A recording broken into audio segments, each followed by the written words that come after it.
বিসমিল্লাহির রহমানির রহিম। নামাজের সূচনা। নামাজ ইসলামের দ্বিতীয় স্তম্ভ।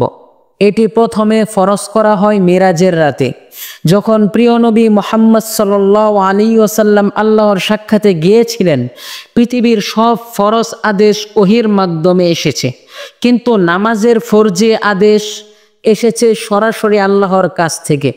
এ থেকেই বোঝা যায় নামাজের মর্যাদা কত বড়। আল্লাহ তাআলা বলেন, ওয়া আকিমিস সলাতা ইন্নাস সলাতা তানহা আনিল ফাহশাই ওয়াল মুনকার। নামাজ অশ্লীলতা ও মন্দ কাজ থেকে বিরত রাখে। নামাজের গুরুত্ব ও ফজিলত সম্পর্কে রাসূল সাল্লাল্লাহু আলাইহি ওয়াসাল্লাম বলেছেন, আস-সলাতু ইমাদুদ্দিন, মান আকামাহা ফাকাদ আকামাদ-দ্বীন।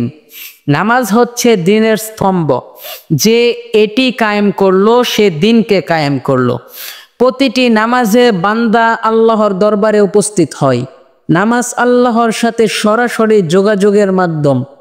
নামাজের ফজিলত সম্পর্কে রাসূল সাল্লাল্লাহু আলাইহি ওয়াসাল্লাম আরও বলেন, যে ব্যক্তি সময় মতো 5 ওয়াক্ত নামাজ পড়ে, কিয়ামতের দিন আল্লাহ তাকে নূর, প্রমাণ ও মুক্তি দান করবেন। নামাজ না পড়ার শাস্তির ব্যাপারে কোরআনে আল্লাহ তাআলা বলেন, ফাওয়াইলুল লিল মুসাল্লিন আল্লাযীনা হুম আন সলাতিহিম সাহুন। অর্থাৎ ধ্বংস তাদের জন্য যারা নামাজে গাফিল। আর হাদিসে রাসূল সাল্লাল্লাহু আলাইহি ওয়াসাল্লাম বলেন, নামাজ ও কুফরের মধ্যে পার্থক্য হলো নামাজ ত্যাগ করা। অর্থাৎ যে ইচ্ছাকৃতভাবে নামাজ ত্যাগ করে সে ইসলামের সীমারেখা থেকে বের হয়ে যায়। আল্লাহ আমাদের হেফাজত করুন, বলি আমিন। ডাক্তারি থিওরি অনুযায়ী নামাজের উপকারিতা।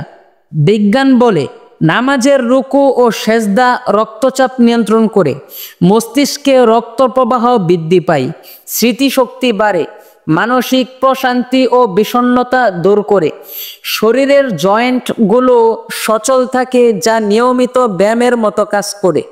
ডাক্তাররা বলেন, নামাজ শুধু ইবাদত নয়, এটি একটি পূর্ণাঙ্গ হেলথ থেরাপি।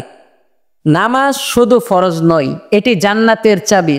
আল্লাহ বলেন, ইন্নাস সলাতা কানাত আলাল মুমিনিনা কিতাবান মাওকুতা। নামাজ মুমিনদের জন্য নির্ধারিত সময়ে ফরজ করা হয়েছে। আসুন আমরা আজ থেকেই নামাজকে জীবনের অঙ্গ বানাই, কারণ নামাজ হচ্ছে জান্নাতের রাস্তা ও আত্মার প্রশান্তির উৎস।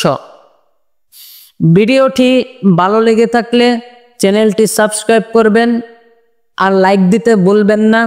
এ ধরনের ইসলামিক বিষয়ভিত্তিক আলোচনা পেতে চাইলে চ্যানেলটিকে সাবস্ক্রাইব করে আমাদের সাথে থাকবেন। আল্লাহ হাফেজ।